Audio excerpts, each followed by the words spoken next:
बिहार में सियासी घमासान के बीच बैठकों का दौर तेज। नए गठबंधन के तहत नीतीश कुमार के शपथ लेने की अटकलें। आरजेडी ने बुलाई विधायक दल की अहम बैठक।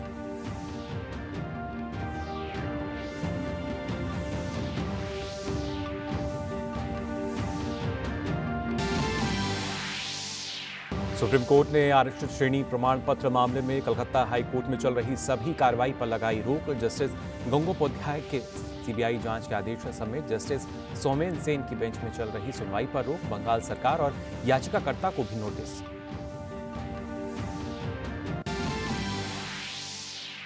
प्रधानमंत्री नरेंद्र मोदी आज दिल्ली में एनसीसी पीएम रैली को करेंगे संबोधित। सर्वश्रेष्ठ कैडेट्स को देंगे पुरस्कार।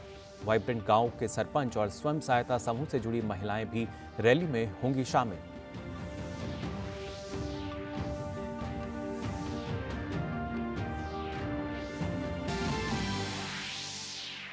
उच्च शिक्षा के प्रति देश में बढ़ रही है छात्रों की दिलचस्पी। वर्ष 2021 और 22 में 4.33 करोड़ हुए नामांकन। महिलाओं की भागीदारी भी बढ़ी। पीएचडी के लिए 2.12 लाख लोगों ने कराया रजिस्ट्रेशन।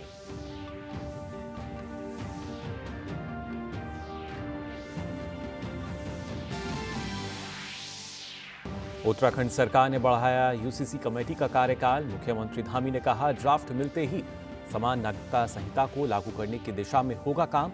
5 से 8 फरवरी तक विधानसभा का विशेष सत्र।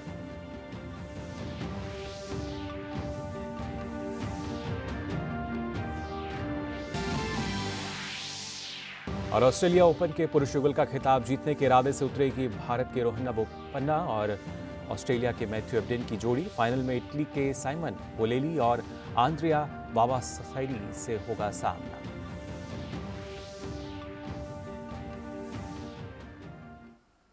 नमस्कार, आप सभी का स्वागत डीडी न्यूज पर। मैं हूं मुकुल शर्मा। आइए बुलेटिन की शुरुआत करते हैं। सबसे पहले बात करते हैं बिहार की, जहां वर्तमान राजनीतिक स्थिति के बीच भाजपा का शीर्ष नेतृत्व भी हरकत में आ गया है। भाजपा अध्यक्ष जेपी नड्डा केंद्रीय गृह मंत्री अमित शाह से मिलने पहुंचे हैं।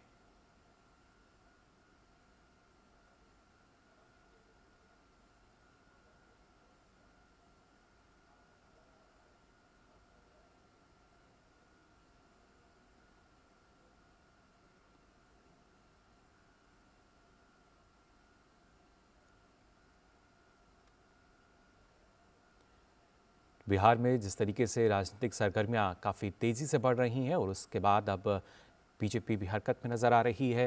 जेपी नड्डा मिलने पहुंचे हैं केंद्रीय गृह मंत्री अमित शाह से।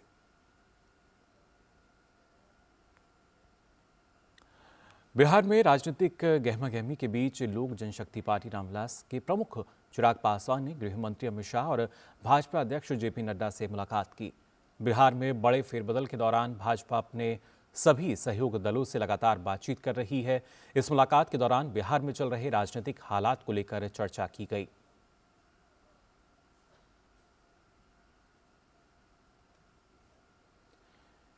तो यहां चिराग पासवान ने मुलाकात की अमित शाह से, साथ ही साथ जेपी नड्डा से भी। लगातार जो नए नए समीकरण हैं वो यहां बनते बिगड़ते नजर आ रहे हैं। और बिहार में राजनीतिक गहमागहमी के बीच ही भाजपा के पटना में कोर कमेटी की बैठक हो रही है। बैठक में भाजपा सांसद सुशील कुमार मोदी और केंद्रीय मंत्री नित्यानंद राय भी मौजूद हैं। वहीं भाजपा के प्रदेश अध्यक्ष सम्राट चौधरी भी बैठक में भाग ले रहे हैं। इसके अलावा कई अन्य नेता भी बैठक में मौजूद हैं।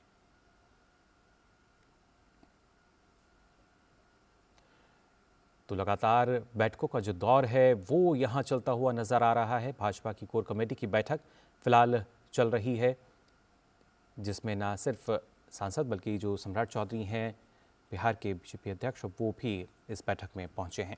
और बिहार के बदलते और ताज़ा घटनाक्रम के बीच बिहार के मुख्यमंत्री नीतीश कुमार आज ब्रह्मपुरा मंदिर पहुंचे। नीतीश कुमार ने ब्रह्मपुर मंदिर में हो रहे निर्माण के कार्य को देखा। नीतीश कुमार मंदिर में करीब आधे घंटे तक रहे, उसके बाद यहां से पटना की ओर रवाना हो गए। इस अवसर पर मुख्यमंत्री नीतीश कुमार के साथ केंद्रीय मंत्री अश्विनी कुमार चौबे भी मुख्यमंत्री के साथ दिखाई दिए। मुख्यमंत्री के बारे में अश्विनी कुमार चौबे से सवाल पूछा गया कि क्या वाकई भारतीय जनता पार्टी के साथ नीतीश कुमार सरकार बना रहे हैं, तो उन्होंने कहा कि हुई जो राम रची रखा। तो लगातार आपको बता रहे हैं बिहार में किस तरह की स्थितियां चल रही हैं। बिहार में वर्तमान राजनीतिक स्थिति की अगर बात की जाए तो भाजपा के प्रदेश प्रभारी विनोद तावड़े दिल्ली से पटना पहुंचे हैं। विनोद तावड़े ने कहा कि आज सूबे की बैठक है जिसमें सभी पदाधिकारी, सभी विधायक, सांसद आएंगे और आने वाले लोकसभा चुनाव को लेकर चर्चा की जाएगी। भारतीय जनता पार्टी बिहार के प्रदेश कार्य समिति, सभी सांसद और सभी विधायकों की बैठक है। उसमें लोकसभा प्रवास, लोकसभा चुनाव को मद्देनजर रखते हुए जो चीज़ें राष्ट्रीय स्तर पर पार्टी ने तय की है वो बिहार में कैसे होगी, क्या होगी, सांसदों के अपने क्षेत्र में उन्होंने क्या करना है, विधायकों का लोकसभा में कैसे योगदान रहेगा, इन सब बातों को लेकर आज चर्चा होगी। साथ ही विनोद तावड़े ने कहा कि राहुल गांधी की भारत जोड़ो न्याय यात्रा नहीं बल्कि इंडी गठबंधन तोड़ो यात्रा है। राहुल गांधी की भारत जोड़ो यात्रा ये इंडी अलायंस तोड़ो यात्रा हो रही है क्या? बंगाल में ममता दीदी को तोड़ा, यहाँ पर उनके प्रदेश अध्यक्ष अखिलेश सिंह का स्टेटमेंट पड़ा कि हम इनको डीसीएम करेंगे, उनको मतलब वो नीतीश को तोड़ रहे हैं क्या? ये पता नहीं चला कि राहुल गांधी जी की भारत जोड़ो है या इंडी अलायंस तोड़ो यात्रा है। भाजपा नेता और बिहार के पूर्व उप मुख्यमंत्री तारकिशोर प्रसाद ने राज्य में चल रही सियासी हलचल पर कहा कि केंद्रीय नेतृत्व के निर्णय के साथ हम हैं। बिहार और देश के हित में केंद्रीय नेतृत्व के निर्णय के हम सब साथ हैं। बात दरवाजा खोलने और बंद करने की नहीं है। बात है कि बिहार से कैसे अपराध को हम सब कम करें, खत्म करें। बिहार आने वाले लोकसभा के चुनाव में यशस्वी प्रधानमंत्री जी के का नेतृत्व और मजबूत हो, उनके नेतृत्व में देश और आगे बढ़े, उसके लिए बिहार का और कितना योगदान हो सकता है।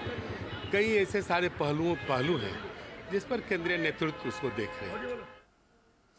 बिहार में राजनीतिक घमासान पर भाजपा विधान पार्षद दिलीप जायसवाल ने कहा कि इंडी गठबंधन बनने से पहले ही टूट चुका है। भाजपा के द्वारा नीतीश जी जो द्वार हैं वो नीतीश जी के लिए खुले हुए हैं और चुनाव एक दिन पहले तक खुले रहेंगे।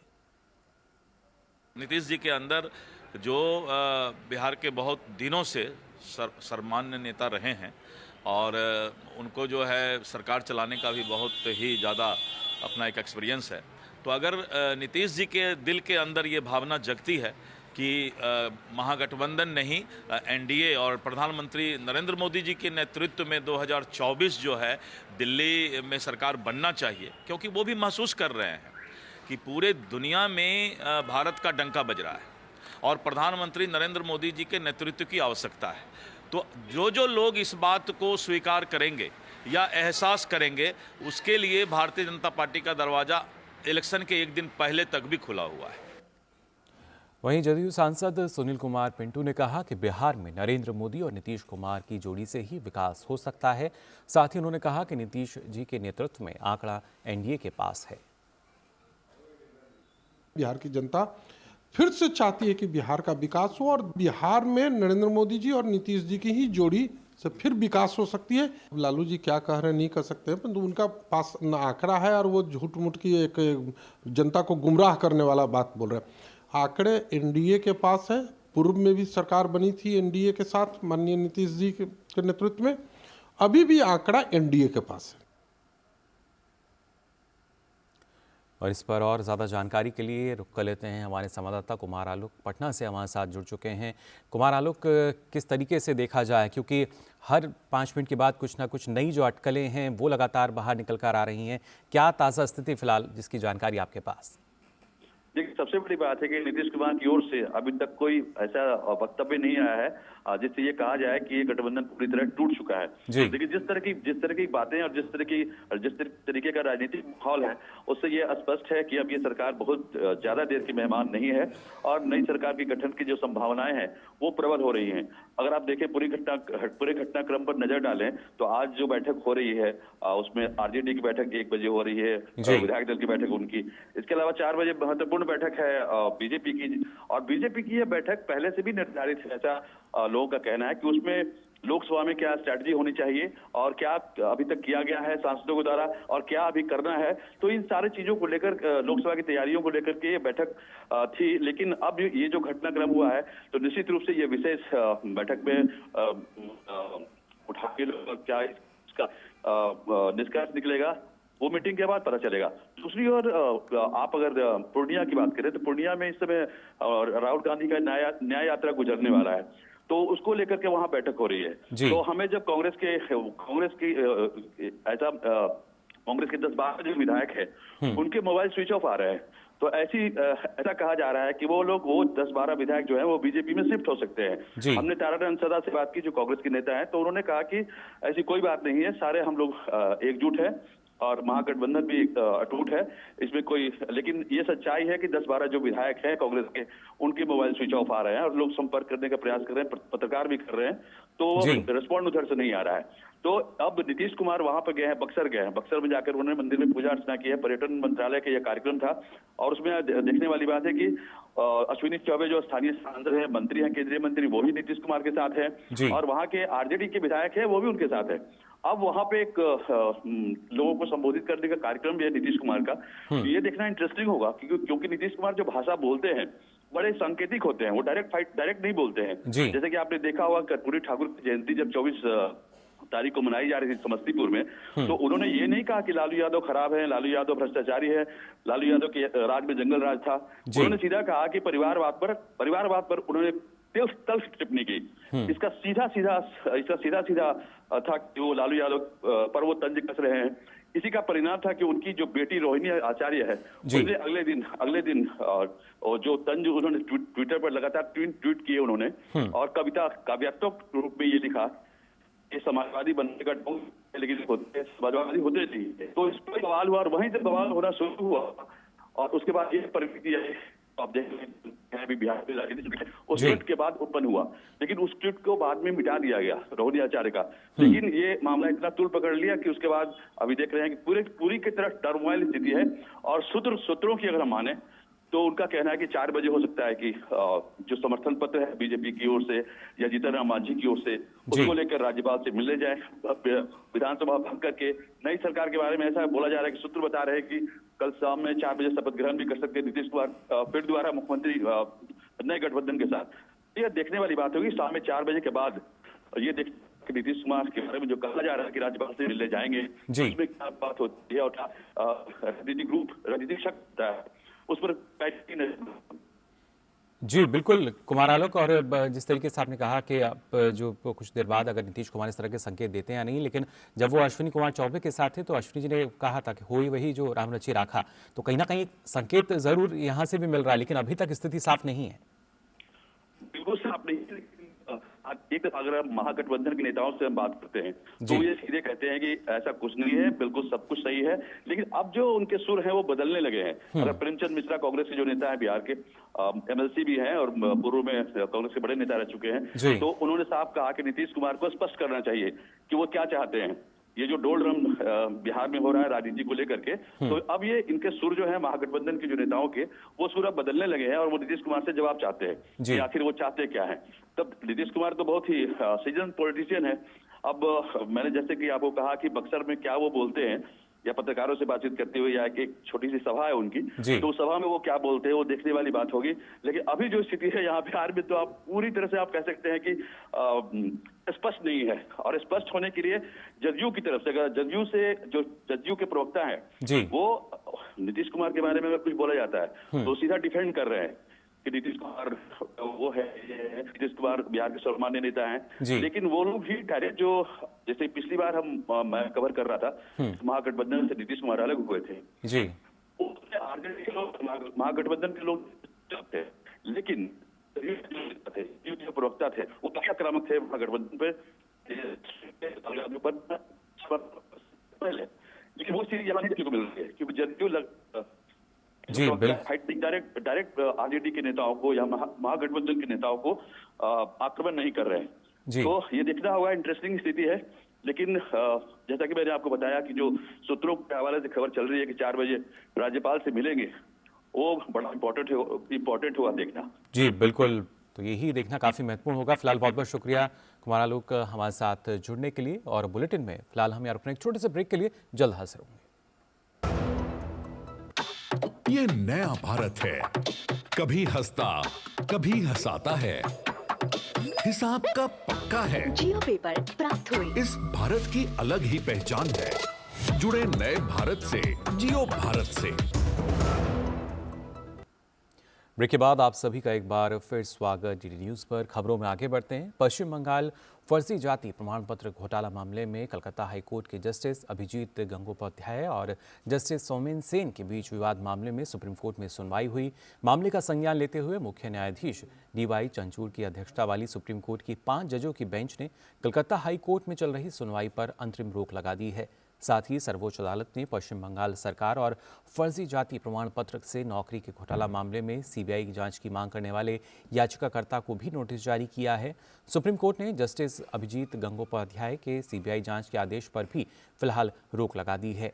मामले में अगली सुनवाई अब सोमवार को होगी। भर्ती घोटाले की CBI जांच का आदेश देने वाले एकल न्यायाधीश अभिजीत गंगोपाध्याय के आदेश को जस्टिस सौमेन सेन की अध्यक्षता वाली 2 जजों की बेंच ने रद्द कर दिया था। इसके बाद जस्टिस अभिजीत गंगोपाध्याय ने CBI से कहा था कि वह जांच के उनके आदेश पर अमल करें। साथ ही जस्टिस गंगोपाध्याय ने जस्टिस सौमेन सेन पर राज्य में एक राजनीतिक दल विशेष के लिए काम करने का आरोप भी लगाया था। उपराष्ट्रपति जगदीप धनखड़ ने गणतंत्र दिवस की परेड में भाग लेने वाले महिला NSS के वॉलंटियर्स को संबोधित किया। उपराष्ट्रपति ने कहा कि देश में 10 साल के भीतर बड़ा परिवर्तन आया है। देश में भ्रष्टाचार नहीं है और कानून में समानता है।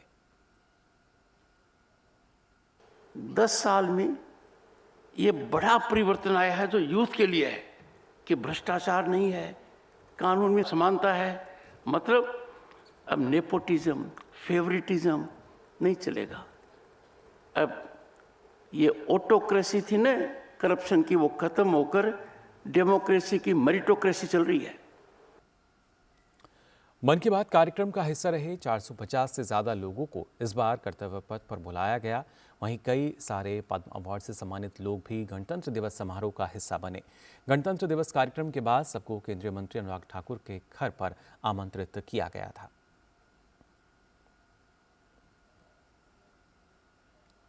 माननीय प्रधानमंत्री जी, मन की बात नहीं है, जन की बात है, दुनिया की बात है। मुझे पद्मश्री पानी के काम पर पद्मश्री मिली है, परंपरागत जल संरक्षण के लिए। मेरा निवेदन है देश के साथ, खेत का पानी खेत में, गांव का पानी गांव में, घर का पानी घर में। और पानी रोकना समुदाय का काम है, सबका काम है, ये सरकार का नहीं समाज का काम है। जेलों में फटे पुराने कंबल बहुतायत में पड़े होते हैं, तो हमने उन कंबलों को पैच वर्क करा करके गायों को सर्दी और ठंड से बचाने के लिए काऊ कोट बनाए थे। इसका माननीय प्रधानमंत्री जी द्वारा 72वें एपिसोड में इस काम की सराहना की गई थी। और उसके बाद मेरी पोस्टिंग फतेहगढ़ जेल पर हुई। वहाँ की जेल का मैंने भोजन सुधार किया, तो भोजन सुधार की स्थिति इतनी अच्छी हुई, FSSAI ने फर्रुखाबाद जेल के भोजन को 5 स्टार रेटिंग दी, जो कि उत्तर प्रदेश की एकमात्र ऐसी जेल है जिसका FSSAI से भोजन 5 स्टार रेटिंग जो है वो प्रमाणित है। मैं अपने घर में एक मिशन चलाकर काम करता हूँ कि पवन को गुरु कहना है, पानी को पिता कहना है, धरती को पूज्य माता कहना है। इसके ऊपर मैंने काम किया, तो प्रधानमंत्री साहब को ये मिशन अच्छा लगा, उसके रिजल्ट आने लग गए, तो उन्होंने मन की बात में शामिल करके जहाँ इसको डिस्ट्रिक्ट के बाहर नहीं जाना जा सकता था, तो सारी दुनिया में स्प्रेड कर दिया। मैं मन की बात के माध्यम से प्रधानमंत्री साहब जी का अत्यंत धन्यवादी हूँ। मैं 91 मन की बात में मेरा मधुमक्खी पालन का प्राइम मिनिस्टर भी वो हमारा श्लाघन किया था, बहुत अच्छा हो गया। मेरा सेल्स भी 4 बढ़ गया, ज़्यादा बढ़ गया। और मेरे को इधर बुलाया, वो बहुत खुश हो गया। बात करते हैं केरल की, जहां राज्यपाल आरिफ मोहम्मद खान कोल्लम में SFI कार्यकर्ता द्वारा काले झंडे दिखाने और विरोध प्रदर्शन के खिलाफ धरने पर बैठ गए हैं। आरिफ मोहम्मद खान सुरक्षा में नाकामी का हवाला देते हुए धरने पर बैठे हैं।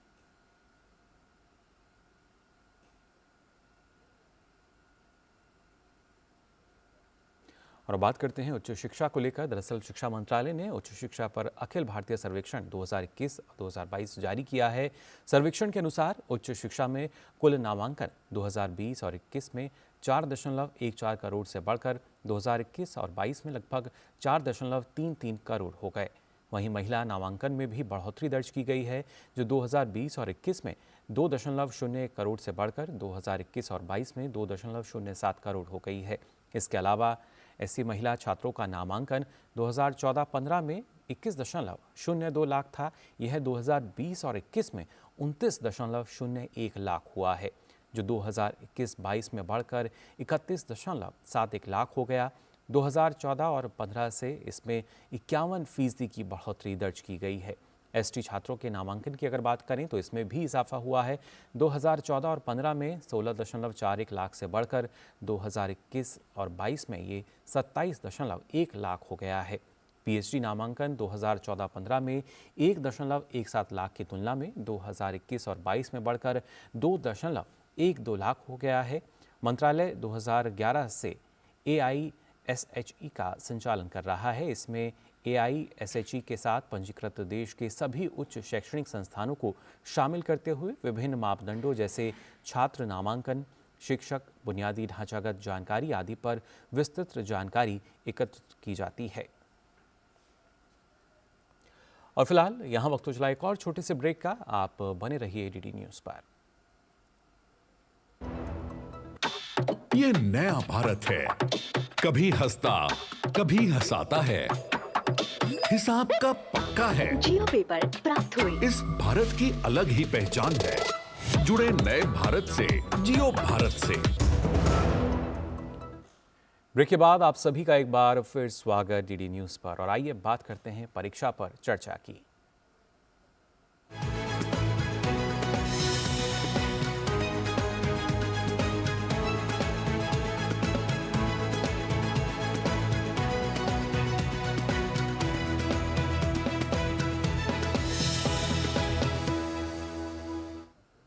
छात्रों के साथ प्रधानमंत्री नरेंद्र मोदी के लोकप्रिय संवाद कार्यक्रम परीक्षा पे चर्चा का आयोजन सोमवार 29 जनवरी को होगा।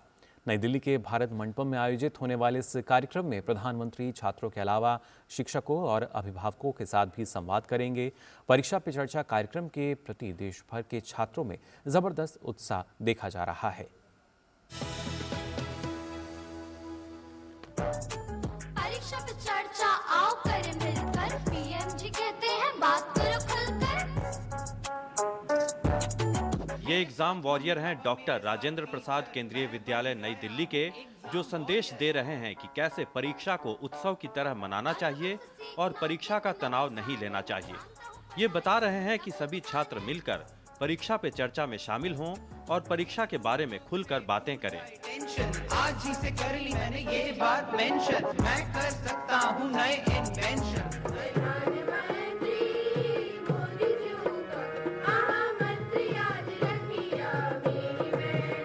कुछ इसी तरह का संदेश दे रहे हैं भीमताल उत्तराखंड के केंद्रीय विद्यालय के बच्चे, जो बता रहे हैं कि परीक्षा से डरे नहीं और इसे त्योहार की तरह हंसी खुशी के साथ मनाएं।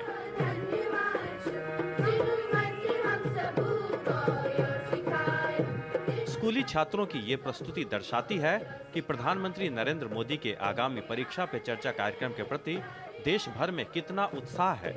छात्रों का मानना है कि परीक्षा पे चर्चा कार्यक्रम की वजह से परीक्षा को लेकर उनका नजरिया बदला है और अब वो बिना किसी तनाव और डर के परीक्षा में शामिल होते हैं। यह हम विद्यार्थियों के तनाव को ही दूर नहीं करता, यह हमें सफलता के मार्ग तक अथवा शिखर तक भी पहुंचाता है। यह हम सभी विद्यार्थियों की साझा समस्याओं से अवगत कराता है। इस कार्यक्रम से हमें अपनी समस्याओं का समाधान तो मिलता ही है, दूसरे विद्यार्थियों की समस्याओं के लिए सुझाए गए दिशा निर्देश का भी हमें फायदा मिलता है।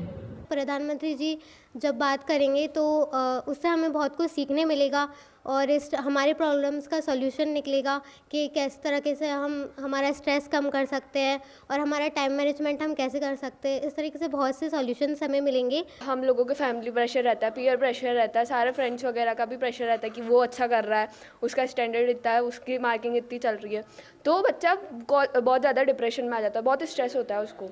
तो अभी जैसे पीएम हमारे खुद हम बच्चों को मोटिवेट कर रहे हैं कि हाँ तुम लोग कर सकते हो, मतलब तुम्हें स्ट्रेस नहीं लेना, तुम लोग बहुत अच्छा परफॉर्म करोगे, तो हाँ बहुत कुछ मोटिवेशन मिल रहा है उनसे। मनोचिकित्सकों के मुताबिक परीक्षा पे चर्चा कार्यक्रम से छात्रों को काफी फायदा हुआ है और ये उनकी जिंदगी में सकारात्मक बदलाव लाने में सफल रहा है। मानसिक एक जो परिस्थितियां होती हैं, व्यक्तिगत हों, पारिवारिक हों, सामाजिक हों या फिर केवल पढ़ाई लिखाई से हों, बच्चों को बहुत फ़ायदा हुआ है। और यहाँ तक कि उनकी जो सलाह होती है, उनका जो मशवरा होता है बच्चों के साथ परीक्षा पे चर्चा में, वो बच्चों की ज़िंदगी को परिवर्तित करने में सक्सेसफुल रहा है। और एग्ज़ाम के साथ साथ बच्चे कई ज़िंदगी की बातें भी सीख लेते हैं। जैसे बच्चे आगे चल के ये ज़रूरी नहीं है कि क्या बनेंगे, ये बहुत ज़रूरी है कि वो क्या करेंगे ज़िंदगी में। प्रधानमंत्री के परीक्षा पे चर्चा कार्यक्रम के 7वें संस्करण का आयोजन आगामी 29 जनवरी को नई दिल्ली के भारत मंडपम में होगा, जिसमें प्रधानमंत्री छात्रों के साथ साथ शिक्षकों और अभिभावकों से भी संवाद करेंगे। इस साल कार्यक्रम के लिए माईगॉव पोर्टल पर रिकॉर्ड 2 करोड़ 26 लाख रजिस्ट्रेशन हुए, जो पिछले साल के मुकाबले करीब 6 गुना अधिक है। परीक्षा पे चर्चा कार्यक्रम की शुरुआत 2018 में हुई थी, जो देश भर के छात्रों के बीच बेहद लोकप्रिय है। नितेंद्र सिंह के साथ निशांत सौरभ, डीडी न्यूज, दिल्ली। तो छात्रों को इंतजार है 29 जनवरी का, जब फिर से परीक्षा पे चर्चा का कार्यक्रम आयोजित किया जाएगा। वहीं 19वें एशियाई खेल 2022, पैरा एशियाई खेल 2022 और 37वें राष्ट्रीय खेल 2023 में शानदार प्रदर्शन करने वाले एथलीट्स को आज उत्तर प्रदेश की राजधानी लखनऊ में सम्मानित किया गया। समारोह में मुख्यमंत्री योगी आदित्यनाथ, केंद्रीय खेल मंत्री अनुराग सिंह ठाकुर, उप मुख्यमंत्री केशव प्रसाद मौर्य और ब्रिजेश पाठक भी उपस्थित रहे। इस समारोह में पदक जीतने वाले और हिस्सा लेने वाले 189 उत्कृष्ट खिलाड़ियों को 62 करोड़ पुरस्कार धनराशि का वितरण किया गया। समारोह में खिलाड़ियों के साथ साथ उनके प्रदर्शन को निखारने में अहम भूमिका निभाने वाले कोचों को भी सम्मानित किया गया। मुख्यमंत्री योगी आदित्यनाथ और केंद्रीय खेल मंत्री अनुराग सिंह ठाकुर ने खिलाड़ियों को इनामी राशि के चेक और प्रशस्ति पत्र दिए। इस अवसर पर उन्होंने कहा कि पिछले 10 वर्ष के अंदर प्रधानमंत्री के नेतृत्व में खिलाड़ियों को नए अवसर मिले हैं। प्रदेश में भी खिलाड़ियों को तैयार करने के लिए मिशन मोड में काम हुआ है, जिसकी उपलब्धियां दिख रही हैं। 16% आबादी वाले प्रदेश ने 25% पदक हासिल किए हैं। युवा ऊर्जा के प्रोत्साहन के लिए जो एक नया प्लेटफॉर्म प्रधानमंत्री जी ने दिया है, आदरणीय प्रधानमंत्री जी के विजन को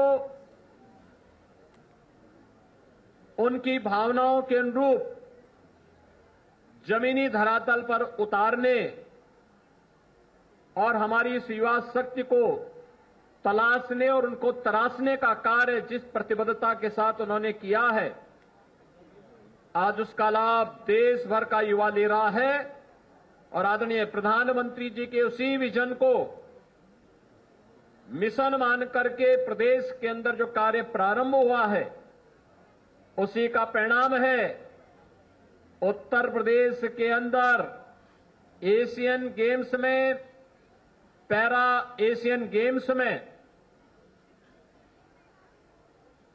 देश की सबसे बड़ी आबादी यूपी में निवास करती है। 16% आबादी यूपी में निवास करती है और हमारे खिलाड़ी मेडल प्राप्त किए हैं लगभग 25%। कार्यक्रम को संबोधित करते हुए केंद्रीय मंत्री अनुराग सिंह ठाकुर ने कहा कि प्रदेश की सरकार बधाई की पात्र है, जिसने खिलाड़ियों को 62 करोड़ रुपए देकर उनका मार्ग प्रशस्त किया है। अब खेलों में भ्रष्टाचार की चर्चा नहीं होती है, बल्कि जो नए आयाम स्थापित किए गए हैं उनकी चर्चा होती है।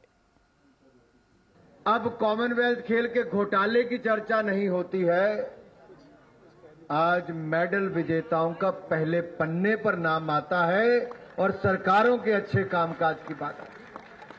एक बड़ा बदलाव पिछले 10 वर्षों में देखने को मिला है और ये बदलाव केंद्र से लेकर प्रदेश तक आया है। केंद्र में एक और जहां माननीय प्रधानमंत्री नरेंद्र मोदी जी ने खेलों के बजट को 3 गुना पिछले 10 वर्षों में बढ़ा दिया है।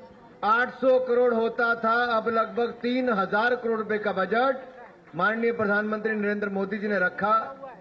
तो वहीं पर उत्तर प्रदेश में भी माननीय योगी आदित्यनाथ जी ने खेलों के क्षेत्र में नए आयाम स्थापित किए हैं, इसके लिए भी मैं इनको बहुत बहुत बधाई देता हूं। भारतीय अनुभवी टेनिस खिलाड़ी रोहन बोपन्ना 43 साल की उम्र में इतिहास रचने के करीब पहुंच गए हैं।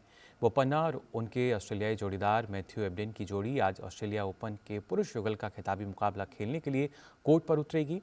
भारतीय जोड़ी का सामना फाइनल में इटली के साइमन बोलेली और आद्रिया बाबासारी से होगा। सेमीफाइनल में बोपन्ना और एबडेन की जोड़ी ने टॉमस मचाक और जिजेन झांग को 6-3, 3-6, 7-6 से हराया था। पुरुष युगल में बोपन्ना का यह तीसरा ग्रैंड स्लैम फाइनल है। वो अब तक पुरुष युगल में ग्रैंड स्लैम नहीं जीत पाए हैं। बोपन्ना यूएस ओपन 2023 के फाइनल में एबडेन के साथ पहुंचे थे, हालांकि वहां भी उन्हें हार का सामना करना पड़ा था। तो फिलहाल के लिए इस बुलेटिन में बस इतना ही। देश और दुनिया की तमाम खबरों के लिए आप देखते रहिए डीडी न्यूज़।